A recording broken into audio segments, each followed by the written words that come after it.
Well, hello. Today is Saturday, May 20th, and as you know, I set my goal for month of May to lose 10 pounds to get into the 50s, and I'm coming to the realization that that's not going to happen. I have 2 weeks left, and in order to do that, I have to lose 6.8 pounds, which means I have to lose like 3.5 pounds a week, which is not a realistic goal. So I'm not going to let it deter me. I'm going to realize that I'm not going to meet my goal, but I'm not going to let it defeat me. So I did lose 0.2 today. See if you see that.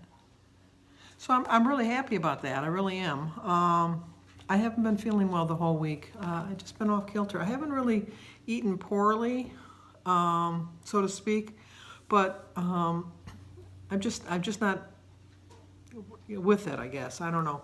I think that when you're not feeling well, your body kind of shuts down somewhat, and I think that's one of the reasons I didn't lose weight. I by no means ate perfect the whole week. I'm not trying to say I was a perfect eater, but I didn't eat badly. So I'm not going to let it deter me. It's 0.2. It's a loss. That's all that really matters. And I'm just going to move on and hopefully have a better loss next week. I did lose the 5 point something the one week. I think it was. Was it 5 point? Let me look. Let me check. I don't want to misquote myself. But yeah, I lost 5.3 the one week. So we'll just move on from there and hopefully I'll have a loss. But anyway, this week was dealing with stress. And what you want to do is just go, ah. So that's what the title is, say, ah. And she talked about different things in stress. And one thing you have to realize that life gets in the way. So if you're living a real life, it's going to get in your way.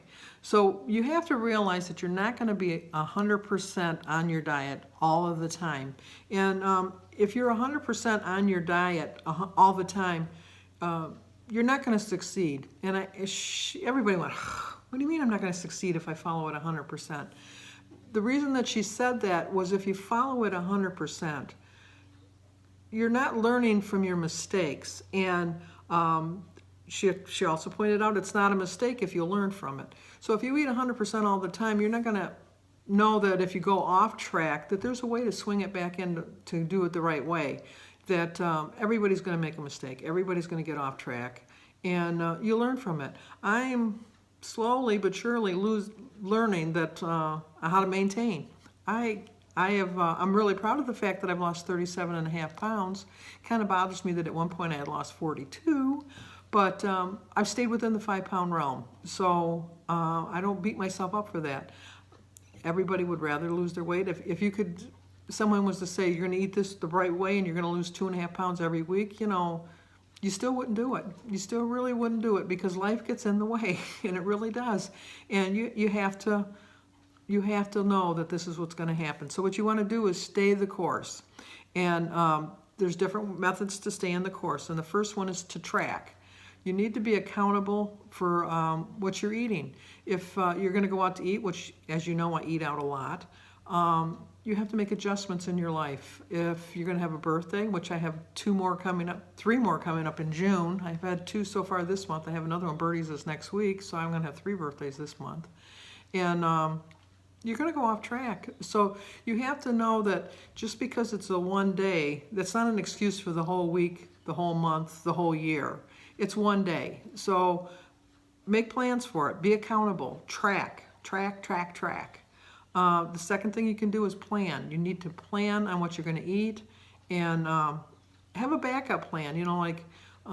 If you're working and you're running late and you planned on making this really nice dinner, but like you had to work overtime, so you're not going to be able to, have a backup plan. Well, I have this in the freezer that I could microwave, thaw it out real quick, or I can do that. Don't stop for fast food. If you have to stop somewhere, stop like get a piece of baked chicken or a grilled chicken. If you're going to get a carryout, get some grilled chicken. Don't get all the sides. Just get an a la carte or whatever.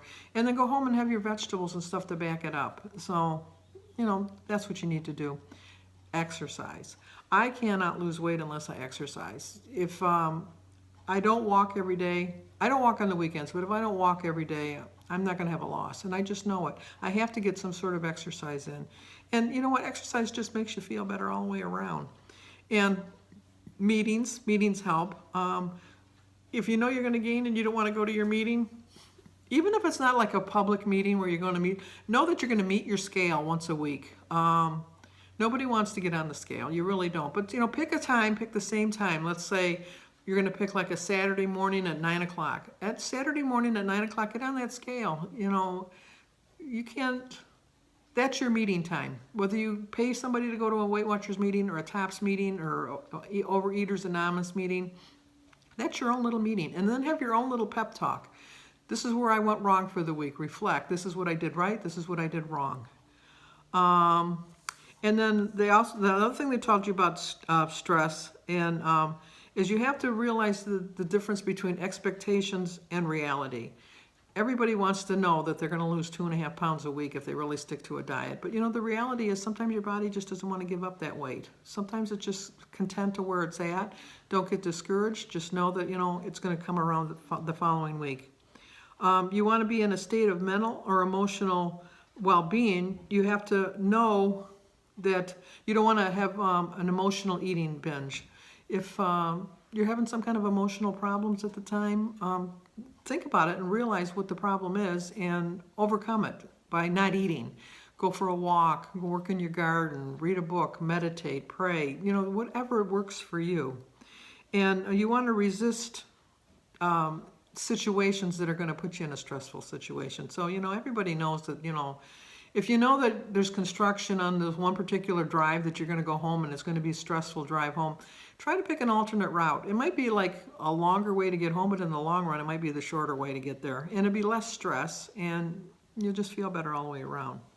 So she also talked about the science behind stress, and it's your hormones, and your hormones can affect how you feel, and they give off a thing called cortisol.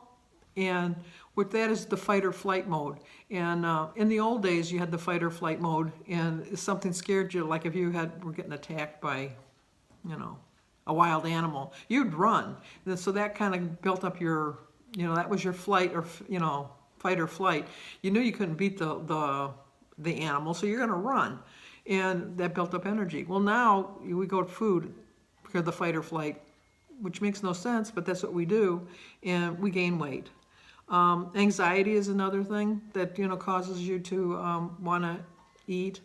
So try not to have it's kind of hard not to have anxiety, I know, but try to figure out ways that you can lower the anxiety. And cravings. When you have a craving, you really want a comfort food. Nobody craves a banana or a piece of broccoli. You're always going to crave something sweet or salty, but if you're going to crave something, try to keep it within limitations. Try to, if you want like candy, try to have like a little fun-sized little candy bar rather than the whole candy bar. Not that you need to go to that. Try to get something sweet like a plum or a nectarine or something like that. Something sweet like that will do it. But what you want to do is want to find a new way to. I take that back. When you're planning, if I know I'm getting all confused. I really am. Wait a minute, let me think for a minute. If you know that you're going to have these situations, you want to plan for them, because like if you got a big meeting with your boss, that's going to be a stressful situation. You want to plan for it ahead of time. Well, I don't know that this meeting's going to go really well. I know that I'm going to have a problem when I come out of that meeting. I'm going to be wanting to eat something. Try to have something set aside that you're going to eat that's going to be healthy. That, okay, I want to eat. It doesn't necessarily mean you have to eat something fattening or sugary or something like that. Go back to your desk and say, I'm going to eat that. Have some pretzels. They're a pretty healthy snack. Just bring something that's going to, help you out. That's not going to detour your diet. So the book was pretty good. It was pretty interesting in the book. And you shed stress and you can feel better. Physically, mentally, and emotionally. Unchecked stress can take a toll on your health. Research has linked high levels of stress to everything from a severity of a cold to an increased risk of heart disease. It's also not good for your weight loss. As you probably guess, one reason is that we often eat is in response to stress. And I find that to be so true. When I'm in a stressful situation, I do turn to food, and I don't know why. It's just, like she said, when you were little and you got hurt, your mother would, well, I'm old enough to remember Bactine. Is like an antiseptic they used to put on sores, but it hurt. It really hurt. So what your mom would do is she'd put you up on the counter and she's gonna spray the Bactine on your sore, like your bruised knee or your cut arm or whatever, and you'd have a cookie. So your mind associates, well, the pain, but I had a cookie and I felt better. Have a ready-to-go technique. To ease tension when you feel it building, you can keep yourself to turning to self-defeating solutions like comfort eating. It's a double win. You'll find better equipped to handle the stresses in your life, and you'll feel good about the choices you made. The first step to handling stress is to simply expect it. It happens to all of us, although everybody has a different stress trigger. Then when it does hit, you can pivot in the right direction and make a healthy, non-food solution choice. So then they also told you some different ways to breathe. A whooshing breath is smile, breathe in through your nose, and breathe out through your mouth. And then do that a couple times. And listen to your sound when you breathe in. So you want to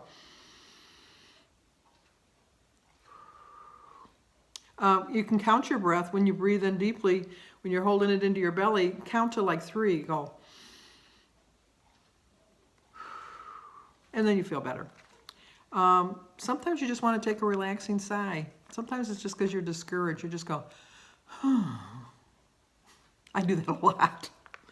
And when you want to really relax, just take the time to think. Just if I'm having, I have anxiety all the time. I'm a hypochondriac. I don't like being alone. I'm very anxious.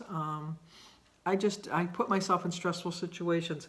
So what I like to do is I try to feel, I have panic attacks. That's what I was trying to think of what the word is, but you think I'd know that because I have on an average, I really have at least 4 or 5 panic attacks a month. In the past, I always thought I was going to die, and it just bothered me. Now I realize I kind of scope it how bad it is. So if I have a panic attack, I think, is this a 1 to 10 scale?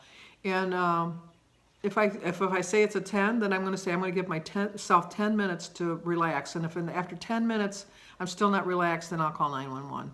And I just breathe and sit and think and pray and meditate and do all of those things, and sure enough, after 10 minutes, I'm fine. So